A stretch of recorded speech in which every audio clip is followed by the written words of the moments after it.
Welcome to Caribbean House Talk. And Caribbean House Talk, we always aim to bring you the issues from funny to curious and sometimes tearfully serious. And today's Caribbean House Talk, we have quite a bit of stuff lined up in our spicy dish, which we always talk with our spicy dish. And for those of you who are new to the show, the spicy dish section is where we put a number of issues into a bowl, or a dish, if you will. And we just get different members of the cast to take an item out. Now, I must say that usually with spicy dish, the topics could range from provocative to a little sexy, and so it may not be appropriate for small children. So if you have small children, this is the time to have them leave the room. I don't recommend certain topics for small children. So before we do our spicy dish section, I want to say hi to my ladies here. They're looking quite festive and beautiful. Thank you. All right, so are you guys ready to roll? I am. I just want to say that I'm wearing a design by Irma here. And I have to say, I see. Yes, stand up. Beautiful. This is very, very cool. No, this is one of the shows that was modeled on the last episode that we have, right? Oh, Yes. This is gorgeous. So I decided to purchase. She listened to me because I said this was perfect on her. Yeah. I did say it. I said this is perfect for your figure. So wonderful. All right. Yeah. So, ladies, on today's Caribbean House Talk, we have, as we said earlier, quite a bit of things lined up. And I'm going to start with Amalfi and ask her to pick out the first item from our spicy dish. And, folks, anybody who have interesting topics or issues you want us to discuss on the show, please write to us at qxtv1@gmail.com. It's on your screen below. And we'll be happy if it's something really interesting. We'll be happy to read it. And I know you guys have a lot of interesting things that you want us to read. You know, before we get into what our topic you just picked, you know, I think one of the things about Caribbean House Talk is we're not celebrities. I've said this before. We deal with everyday issues of people who are similar. The people that we're speaking to are similar, have similar lives like we do. They're single parents. They're married. They live in regular neighborhoods. We're not, you know, celebrities. And while we're not opposed to having celebrities on the show, we kind of want to fill this niche of being a regular show with, you know, one second. Regular people. Regular people. Like us. So a regular show with regular people like us. We want to be a regular talk show. We see a lot of talk shows out there, and they're not with regular people. They're with celebrities of some sort, somebody who's been in the industry in some way. And so we wanted to do something different, not just, we didn't want to have a house talk type show, a housewife type show where we're you know, fighting and pulling each other's hair out. But we wanted to be a reality, a talk show of just everyday people, and I think we've accomplished that. So, on today's Caribbean House Talk, our dear Amalfi Estevez did pick out Okay. the first let's see issue. what I And what have. is it, dear Amalfi? Okay, our first topic is, should there be a time limit to when two people should have sex? So let me explain. You're dating someone. You've been together a month, 3 months, 6 months. Is there a time limit? When is an appropriate time for that to happen? Or should you give yourself a time limit at all? Since you picked it out, Yeah. I'm going to start with you. Okay, I don't believe in a time limit. I believe in a commitment from the person. Mm-hmm. If I sit down, if we have chemistry, if we have the same goals, if we are on the same page, Mm-hmm.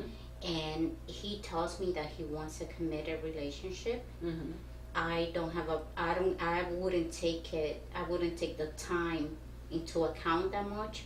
Of course, I'm not gonna sleep with that person on my first date, Mm-hmm. and I will give him time to, not to prove, but to Well, yeah, to show prove. me, Mhm. to show me that what he's saying Mm-hmm. goes together with his actions. Because a lot of men will say certain things and To do catch other you. things. Right. So he has to, in a way, earn me. Mm. Yes. So don't you agree that will take some time though? It And I'm could not take saying it's some going to take a time. month Not or 2 putting it- months. I'm not Right. putting a time Right. frame, but you will. Yeah. I know that as women, we have that sixth sense that we talk about all the time. We know when a man in my opinion, It's playing games. It's playing game, or that he's into you. Of course, anything can change, but I would take the chance if I see that everything, most of the things go what he says. Mhm. I would definitely not put a time frame, but I would give it time for him to show me what he's really all about. And also, he will have the opportunity to get to know me as well. Okay. All right. Because once I do that action, once I have intercourse with a man, there's a connection that is very, very hard for me to break. Mhm. It's like I'm giving my soul. I don't know why my body works that way, Mhm. but I immediately become part of his world. Like attached. Like attached, pretty attached to that person. Yeah, I agree. For a lot of women, I know a lot of us out there want to say we could be just like the men, and there are some that are just like the men. But for the most part, women are, especially of any of our generation here, are not we don't have just casual sex, you know? I'm not saying some of us don't, but so when we give ourselves to someone, it could get it can get a little connected, a little attached. I yes. feel that we don't have different departments, like Mhm. a department for sex and a department for the mind, where we can't. To me, both are connected in my body. So when I do the sex part, my emotional part, it comes together. For men, it may be different. There has been studies out there that said they are more department-like, where they can have sex with someone and not see any future No with attachment. them. No attachment at all. We Women think are differently. emotional. Women We are think emotional differently. beings. We're very emotional. You know, as the next single person in the room, I'm gonna attack this and I'm gonna get some wisdom from these two ladies. My feeling is this: I wouldn't set time frame per se, because I think then you could really set yourself up there where somebody's good for 2 months if that's your time frame, 3 months if that's your time frame, and then they show their true colors after that. I feel that in a world where what you get out there is not going to be is not these days cured by a shot. You can die from it. You know, in terms of diseases, I have to know what I'm dealing with, because when I'm giving myself to someone, God forbid there's a little hole in that glove. You get my drift? I could be exposed. Right. I could condom. I could be attached. I could be risking my life. I dated a gentleman after my divorce, and I dated a couple of guys, but one guy I dated, I said, I'm going to, after 3 months, 90 days, I'm going to reevaluate if we go forward. That was the best thing I ever did. Because in those 3 months, it came out how many child support he owed. All the schemes that he worked to get around paying those child support. And 3/4 of what he told me was a lie. So as soon as it got to like 2.5, I'm like, this dude, and he was just hanging on and, you know, trying to still kind of play games. But at that point, my mind is already torn, and after 3 months, it doesn't make any sense here. You know what I mean? Had I just gone and, I went out a couple of days, let me sleep with you, then I'm finding this out after. And there are guys who like to sleep with you to kind of put a mark on you, so to speak, for the same issue that you just said, which is we get attached when we start to give our body to somebody. Yeah. So knowing that, a man who's well versed in that way of thinking, and in the way that we think, he would, yes, put on his best foot forward until he's put that mark on you. And I tell you the truth, it's a lot easier to get rid of someone without spending much sleepless nights if you haven't gotten there. This is my feeling.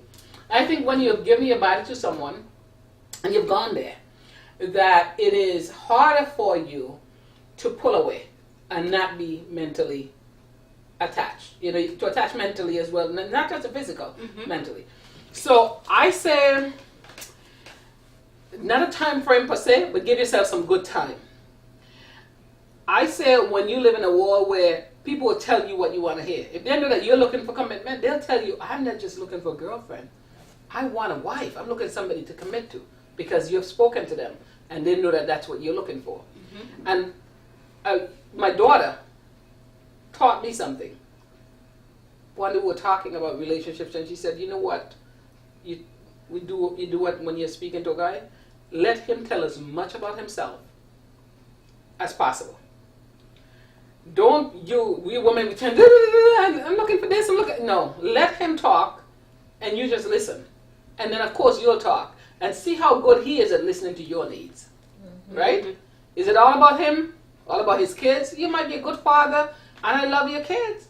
Love that you love your kids, rather, but I'm not dating your kids. I don't want to spend the whole time talking about your child or your children. I want to get to know you. I can't get to know you if you're talking about everything but the both of us. After this gentleman that I was talking about earlier, one of the things that got worked my nerves, I met him, we met on a date, and I'm a woman of a certain age who can drive myself where I have to go. You're not coming to my parents' home to pick me up. So we met at a restaurant. And he was driving a very nice car. Apparently he had borrowed his brother's car. And he was honest enough to say that was his brother's car, because I said, "What happened to your car?" And he said, his car was done. And I remember when we first started talking, he would say to me, I don't date women unless they have at least a master's. And I know I just have a bachelor's degree. Okay. But I want. And I thought, so you're actually going to put that as to whether or not you can date someone? And you don't even have what you're requiring.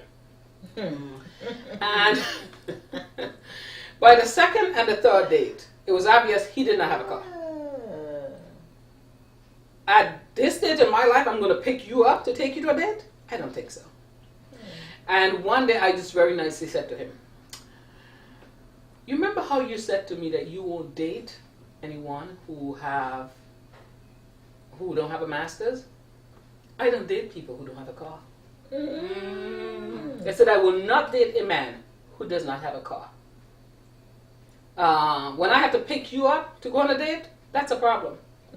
So I think it's important to find out those kind of things, not rush. Don't allow anyone to put you under pressure to where you feel like I've been dating you for a month, you need to sleep with me. I've been dating you for 2 weeks, you got to sleep with me. I've been dating you for... No, you can date him for a year and not sleep with him, and not give him any, if you know what I mean. Yes. Okay? You take your time and get to know that person to get behind the BS, because what will show up in the beginning of any relationship, male or female, is the representative. And the representative, the guy or girl who's perfect and they're telling you everything you want to hear. See, that representative over a period of time is going to show his or her true color. That's when you decide if you then want to sleep with the person. Not to be put under pressure with, I'm dating you for 2 months or 3 months, or come on. No, I don't I want have to do been that. taking you out. Yeah. There's no, he's doing it because he likes you. So Yeah, you don't have and to then you pay gotta back. look too for guys who constantly want to come for you to cook them dinner. Like, why are you not taking me out? I cook you dinner sometimes, but you will take me out sometimes. I'm not your little maid, So, I mean, the Trish that you're looking at now is not the Trish of a couple of years ago. The Trish you're looking at now is somebody who's been hardened in terms of divorce and experiences, and say, I know what I'm about. I don't need you to pay my bills for me. I don't need you to do stuff for me. But if you're going to step to me and you want to go out with me, I don't owe you anything, even if I date you for a year. And the easiest thing is to pull away when you haven't done that. No connection. Okay? All right. So let's pick our next spicy dish topic.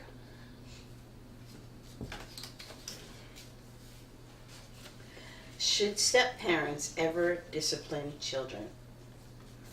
Okay, I'll take that one because I was actually married and had a stepdaughter. I had a step-parent-child relationship. My second marriage, my daughter, as I said, was almost 18. By the time we got married, she was about there. She was getting ready to go to college. And first of all, just step aside a little bit from directing what we're talking about. Never date anybody if they don't like your child or your child don't like them. Don't. Maybe your child would not like them at first and get to like them later on, so you watch it for a little while, but you don't marry somebody who is showing you that your child is a competitor for your affection. Like your child is competing for your affection. So, should a step-parent ever discipline? Never. Never. This does not mean that if, let's say you have a small one and you remarry. Of course, if there's a gentleman living in the house with you who is of a certain, you've been together a year, you might have married him, living with him, he spends time there. If he sees your son about to jump over a cliff, should he not say something and stop him? No, we're not talking about that. We're saying where he should be spanking, which I don't spank my own children, so you are spanking my child. Go to your room, that should be left to me. And as a step parent, I feel that you should be sensible enough to not even want to put yourself out there, because there's another parent in the wings, who's not in that home, and God knows when he hears that you've been disciplining his child, what spin he's gonna put on that. So I think you should never set yourself up as a step parent, and we're not just talking male or female, step parent, period. You're to be left out of the disciplinary thing where it comes to that child.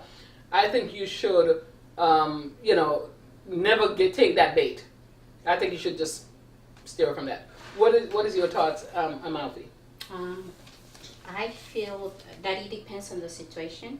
Yeah. That if, let's say, for example, my new partner, boyfriend, he takes my son to an event and he has to discipline him, I wouldn't mind him doing that.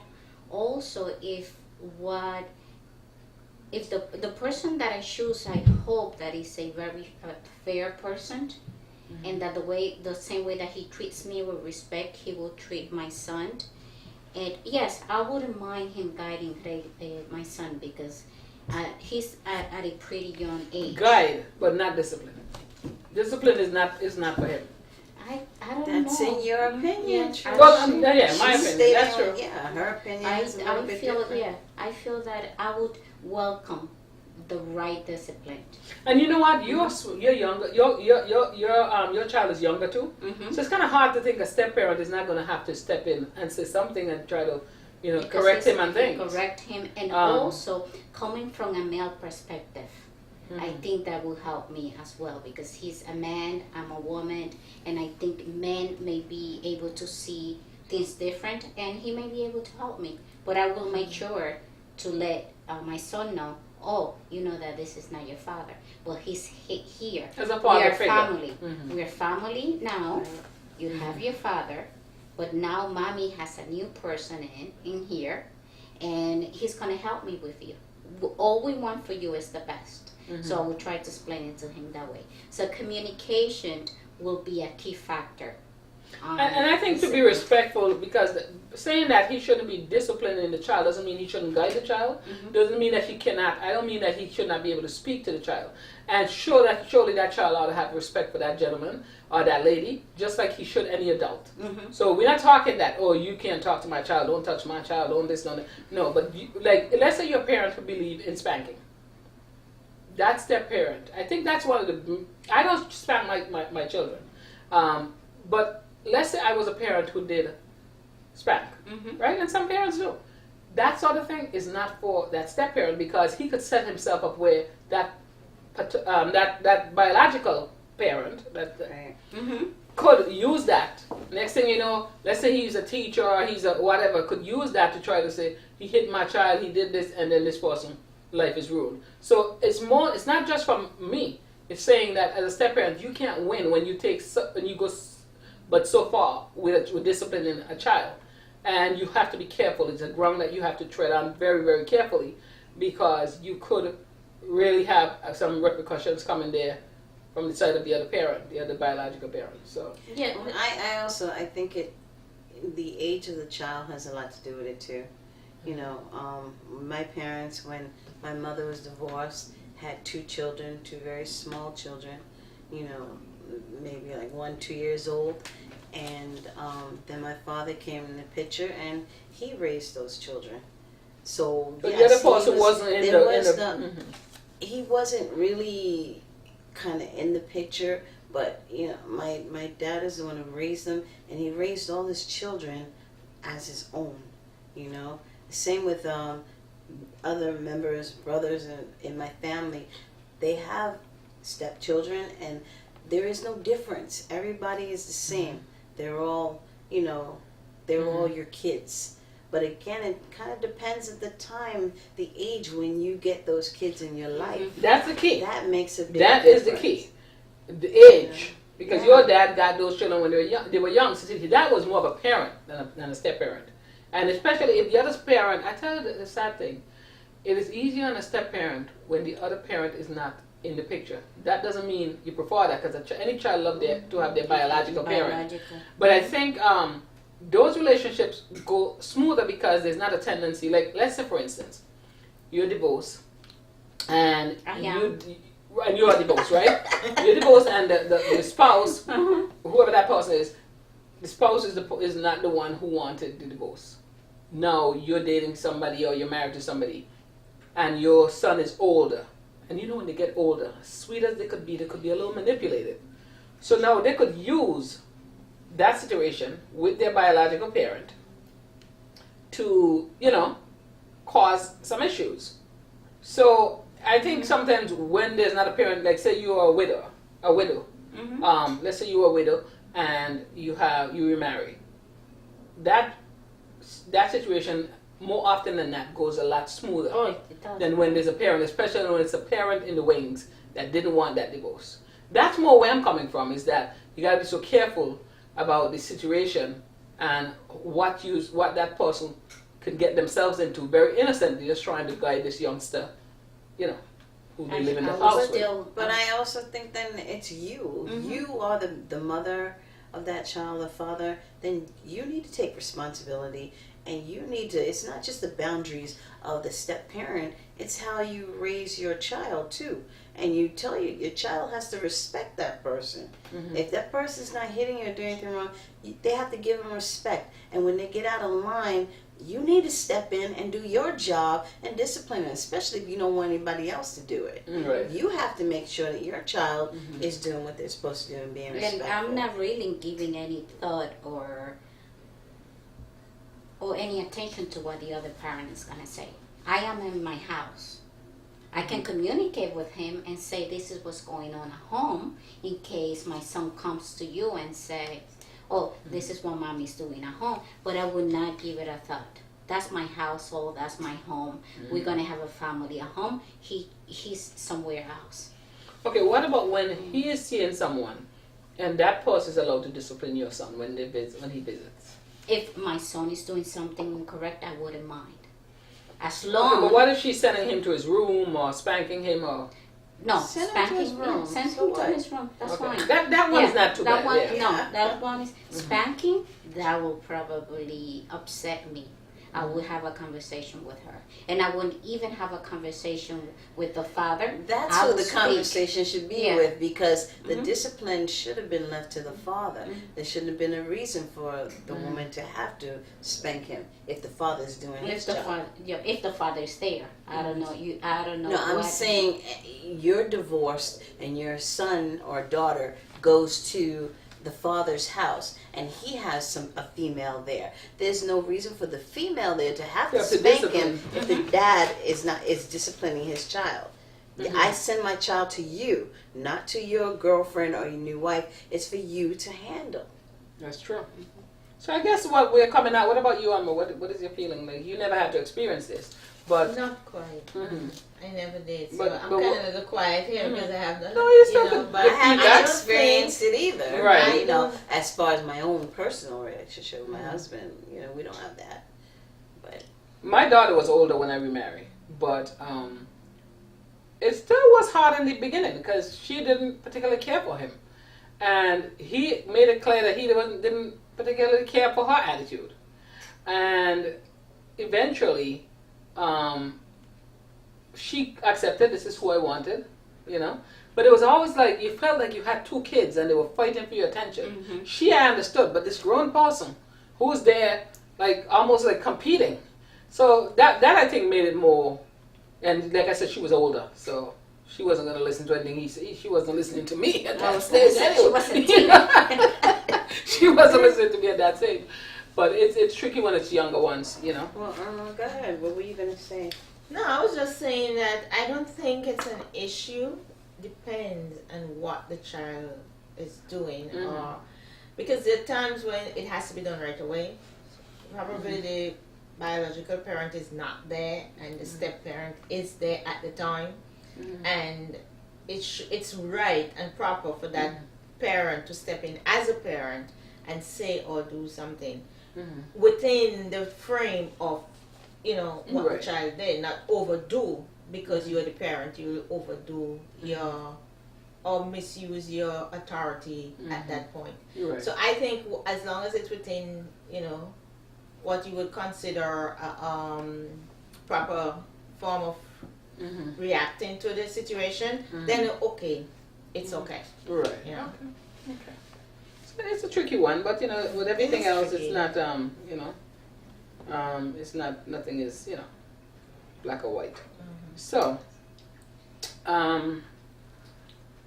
we're gonna move to the next spicy dish item. Oh, my turn. Miss Irma. Okay.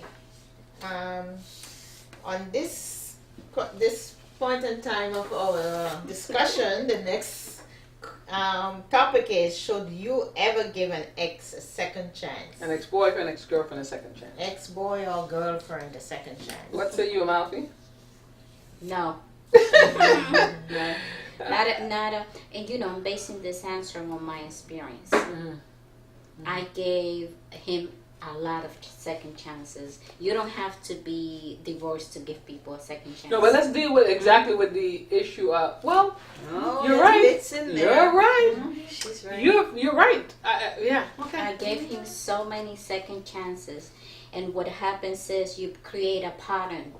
This was the pattern. I will do, and I don't want to say that he did something that bothered me, but it was something that we talked about so much that I thought that I explained to him how it affected our family, our style of life, everything, and he didn't get it. Didn't get it. Why? Because that was his way of living. That's what he chose to do. And I had to understand, it took me a lot of years to understand, is that he's going to continue to do what makes him happy.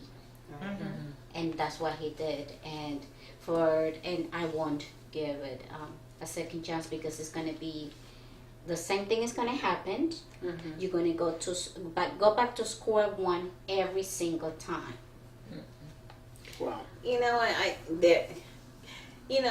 I guess some people can change in rare circumstances, but for the most part, I agree with you. I just don't. I think before they became your ex, you had to have given them a whole lot of chances. Exactly. Right. And then they became your ex. So So why go how back? much is going to change? You know what I mean? There are those rare cases where maybe a person can make a whole 360. But in most cases, I think an ex should stay an ex. They're an ex for a reason. What about you, Miss Irma? I feel the same way. Once you become the ex is the ex, and that's it. I look at my life or life in general as a book, and as you turn the pages, unless you want a reference to other things, you don't go back and read back and forth on thing. You keep reading, and for me, Finish a chapter. life goes on, and it's like my book. That's my book, and I can't afford. I don't have enough time with the time that I have to live that life. I don't have enough time to go back and try to look for stuff back there. No, I just keep it going. So I would not give an ex a chance. Once it's an ex, it's an ex. I agree. I don't think people just go around life saying, "Oh, this relationship is going so great. No. Let's end it." No, I think it ends, and it doesn't have to be it's your fault over his fault, or his fault over yours. It could be whoever, but something broke down. Something is not working. Something is not to each other's liking, and so you go your separate ways. Why would you? I equate dating an ex to, it's going to be gross, vomiting and eating it back. It is gross. Okay, vomit and eat it back. That's That's how you dating an ex. feel. You don't want to do that. It's an ex No. and it should stay in the past. Yeah. And doesn't mean you can't be friendly, not friends. Right. I talk to them. Hi, how are you doing? Keep And it I'm moving. gone. Yeah. You're not coming over for dinner. We're not going on dates and act like everything is fine. We will not be friends, but I could be friendly and pleasant when I see you. Hi, how are you doing? You know, All right. that's it. But no, never a good idea to date X is the X. an and ex. that's what An it is. ex It's is a an red ex is an flag. ex. Once- So we're going to take a break, and when we come back, we are going to go right into the Dear Help Team section of our program, and we will be right back.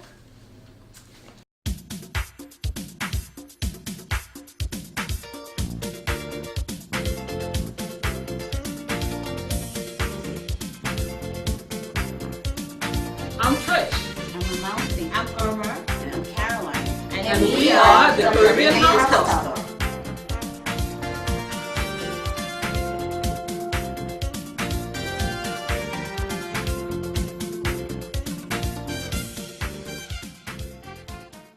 Welcome back to Caribbean House Talk and to the Dear Help Team section of our program. Let's see what we have today. I hope you can give us, I hope you can, get some wisdom from this section. We're not physicians, but there have been some people who are having a problem giving their children vaccinations because there is some belief among some people that autism is linked to vaccination. And I don't want to be one of those people that is irresponsible enough to promote not getting your children vaccinated if you look at the other end of what the other end of that could be. But what are your thoughts on that? I mean, it's one of those interesting situations. I'll be lying if I don't say that when my son and my grandson had their vaccinations, that it wasn't a thought in my head. But then I thought of the other thing, the other possibility of the things that they could contract and that could cause issues. What are your thoughts? Would you ever, if you had children, especially you two ladies, at this stage in your life, let's say you were to start over and you had small children, with everything that you're hearing out there, would you be one of those parents who would not vaccinate your children for fear? Or would you say, you know what, I'm just going to hold my breath and do it? Or I don't believe that that has anything to do with autism. What are your feelings about that? I will have my children vaccinated. Mm-hmm. No doubt about it. Mm-hmm. Regardless to what's out there and what they're saying, there's some good in vaccination because I strongly believe that they will get stuff what they regardless. If they have to get it, they'll get it anyways. If it's out there and if they contract it, they get. But I think the vaccination is like a barrier that helps to slow some of this process down and actually prevent them from catching anything seriously. Other stuff. Yeah. What about you, Caroline? Oh, I totally agree. I think vaccinations are there. They serve a purpose. I mean, for all the, I mean, it's horrible that, you have kids who have, or parents who believe that they believe that autism is linked to vaccinations. There's no proof of that, but for every one of those cases, one in how many millions? How many millions are fine. So, I think it's important because when you don't You vaccinate mean your one kids, in how many million this may happen, and then right, how many it's like other a millions are chance fine? thing Right. that those things happen, because there's so many other kids who are fine. So I think it's important to vaccinate kids because of the fact that you prevent the spread of illness and disease to other children. Your child comes in and your child is sick and he goes to school, then he spreads sick and illness to others. So I find it important. What about you, Mom? Have you ever had a thought of not vaccinating? I did only because I'm so into the health and eating organic and not putting foreign things into your body. But I think vaccination has been around for many, many years. It's protected children. And it has protected our children. And I don't know that they can really prove that the vaccination is Right. causing the disease that they're saying that it is. And to me, it's like a new trend, something that they want to take. They need to do research and try to figure out, and right. try to figure it out. But maybe some vaccinations are not needed anymore because of what the way we're living now. Maybe that's what needs to be done. A revisit of what vaccination we're taking, and then maybe there will be less than before, like the polio, or you don't hear that anymore. Right, they But don't we don't do know. a lot of those. They don't do a lot. But yes, he has come to my Mine, but you did Oh, have I it vaccinated. did, and Yeah. also because I think it's required by the school for It is the required, kids to yeah. have it. So Because your kid have something and he's not vaccinated. He's risking passing that on to other children. I mean, I would be lying if I said that I didn't have like a little trepidation about, but I erred on the side of wisdom and say, like you said, it's been around for a long time. It has protected children. We don't have any proof that what people are saying regarding it could be something totally different than people haven't thought about that's causing this trend in autism. But at the end of the day, I want to give my grandson, I want to give them a good fighting chance and know that they're vaccinated against a whole host of diseases. And, I don't think we have a choice but to go that road. And things like that are so hard to prove. You can't say it's linked to vaccinations unless you take out every other factor in a person's life. Things like, meat. Take out vegetables that are not organic. There are so many There's things so many that go on today, that we do. We eat pesticides in our vegetables, all kinds of things that are FDA approved because it's not clear of something or something bad or disease. It has a little bit of it. So you have to really eliminate all factors first before you can say the problem here is caused by this one thing. So to me, vaccinations are important. I agree. Definitely is important. All right, we're going to take a break, and when we come back, we're going to do another segment of health and fitness with Dear Amalfi, and we'll be right back.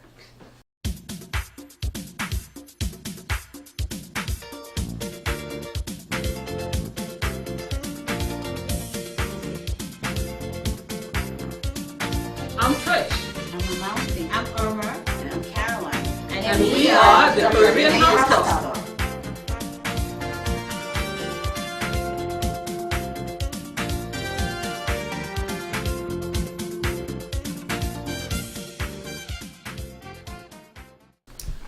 Welcome back to Caribbean House Talk. And before the break, we promised you a little bit of health and fitness tip. So I want to ask you a question regarding health and fitness. You're looking at someone like me who's trying to lose weight, but I don't want to look flabby. And on the one hand, I don't want to look muscular. I just like to see a woman toned, but not muscular. I don't want muscles all over me, and I don't want to look flabby, right?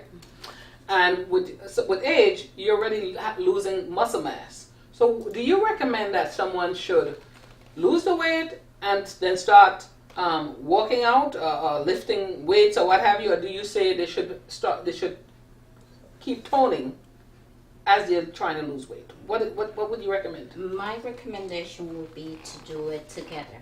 So it would be a balance between cardio and weight training. And depending on what type of body you're inspiring to, like I love a dancer's body. So if you want a dancer's body, for example, you can do cardio and yoga because your muscle won't bulk up. Women, our muscle don't grow because we don't have testosterone. Well, they can get very fit if you do weight. So you can do a combination of cardio and weights and that. And depending on how you want to look, you will choose a different type of exercises. So if you want to look a little muscular, you will never look like a man because we don't have that much testosterone unless you are injecting yourself with something, which is something totally different. You can lift weights. But yeah, you're not gonna bench press 100 pounds. You might just lift some weights. Yeah, but if you want to look muscular, that's it. I mean, and to each his own. Let me say this: to each his own. There's some women who love to, put on the muscles, and there's some men who find that sexy. There's nothing wrong with that. Me personally, I prefer to just look toned as opposed to muscle. So then for you, I would probably recommend taking yoga or Pilates. For you, for example, I would recommend if you just want to have a long and a slender body to take to do your cardio, because cardio is very important on losing weight. And also you will do Pilates or yoga, or you can do body weight exercises. It's similar to, I don't want to name any programs, but PX90 or body weight exercises that you would, and that will tone your body. Because what the definition and the tone happens when the fat comes out of the of your body. That's when your muscles are going to show. Okay, well, thank you very much. Welcome. Thank you. So we're going to take a break, and when we come back, we're going to go to fashion with our dear Alma Weiss, and I believe you have some head accessories for us. All right, so we'll be right back.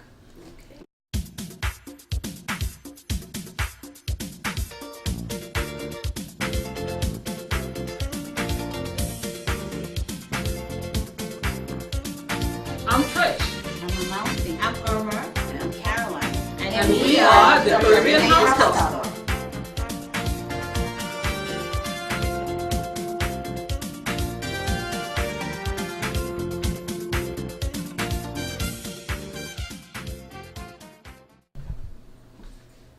Welcome back to Caribbean House Talk. And as usual, our dear Alma Weiss has blessed us with some fashion headgears here, and we're going to talk a little bit about what they are. So tell us a little bit about these pieces, and how what's the motivation here? What are they made from? Why this over the other? What occasion?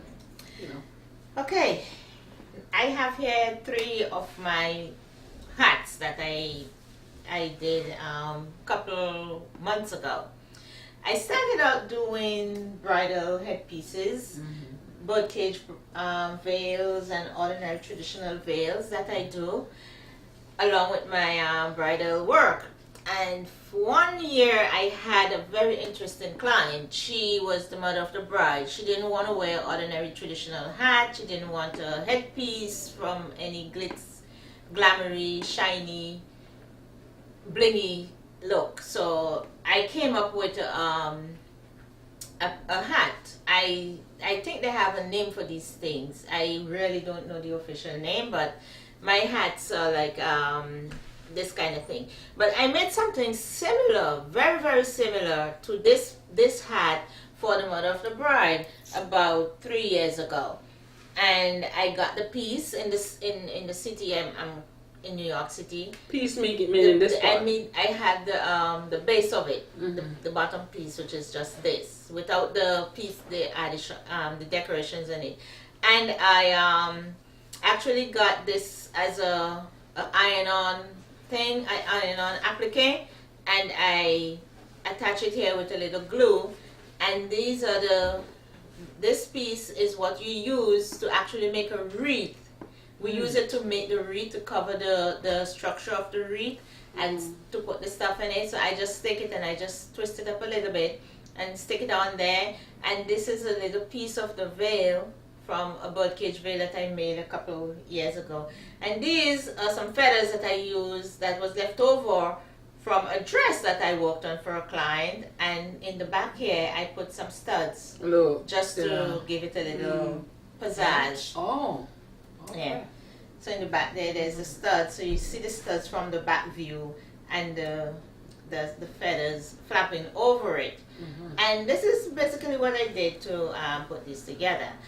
And I made something for the mother of the bride, and she was wearing like a rose pink, very soft rose. So the base piece I spray painted in a rose kind of look, and I just added the decorations to match the base of the hat. So that just reminds me of like those elegant pieces you'd have seen in old movies. Yes. Really, Yes. and with the little veil over and Yes. This is something that I would probably wear to a gala.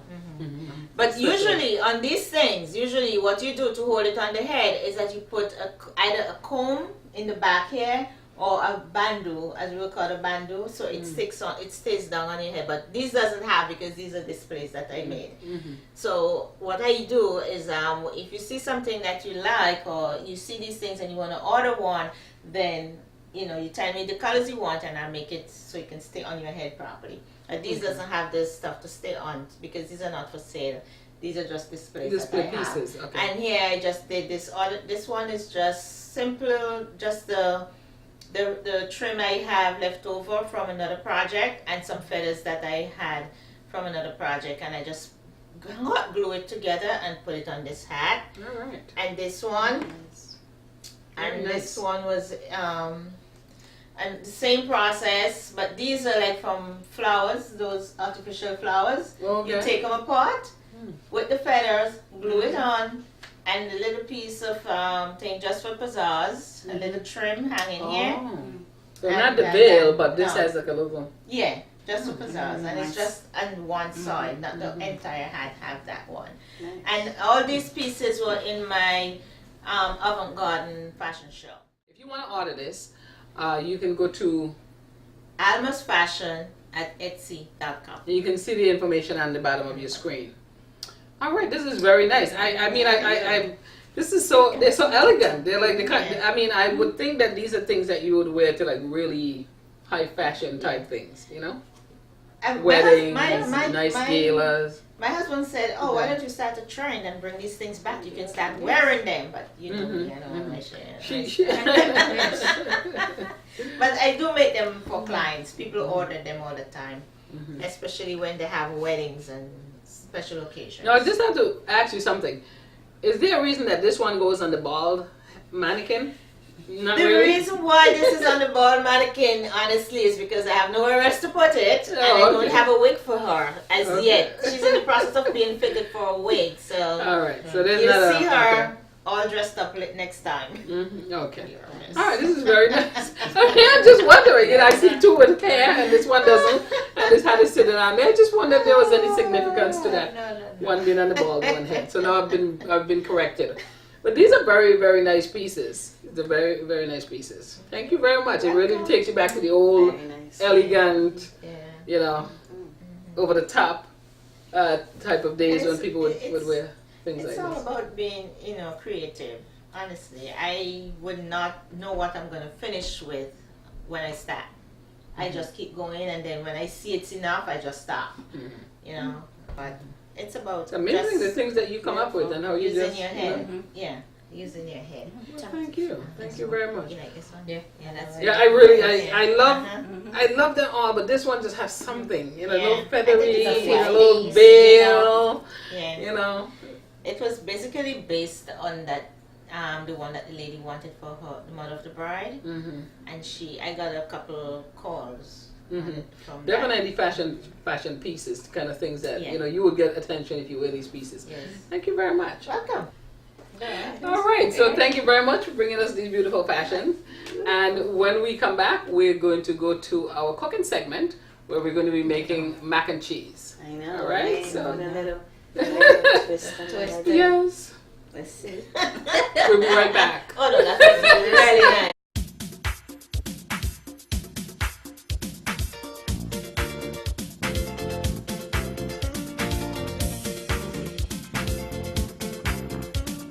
I'm Trish. I'm a mountain. I'm Irma, And I'm Caroline. And we are the Caribbean House Talk.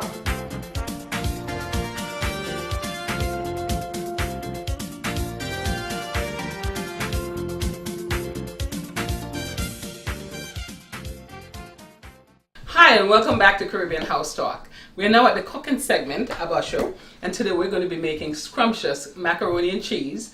And I have to say, because she won't forgive me, this is my daughter's recipe. Basically, what we did, we took a box of our noodles. It could be any brand of noodles, but basically, I'm talking more about the type of noodles. And people vary from one type to another. I usually get a small box of mac and cheese. Again, I don't care what brand, and I'll tell you why I'm doing that in a minute. So I boil the noodles, drain them, and then I make a sauce.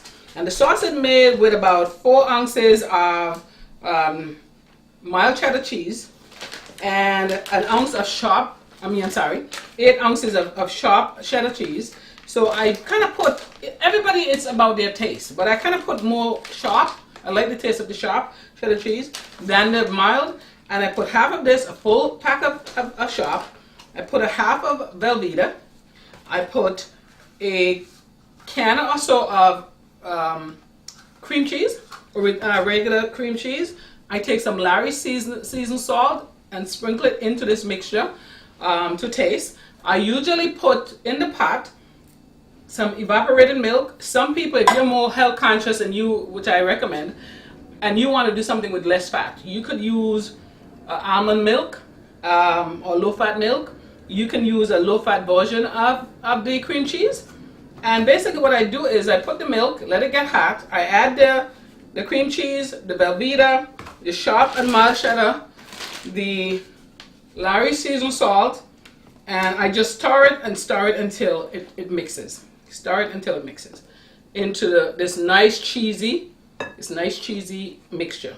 And then I pour it over the mac and cheese, okay, like so. Take it all out. When I get everything in there, because I love my mac and cheese really nice and cheesy.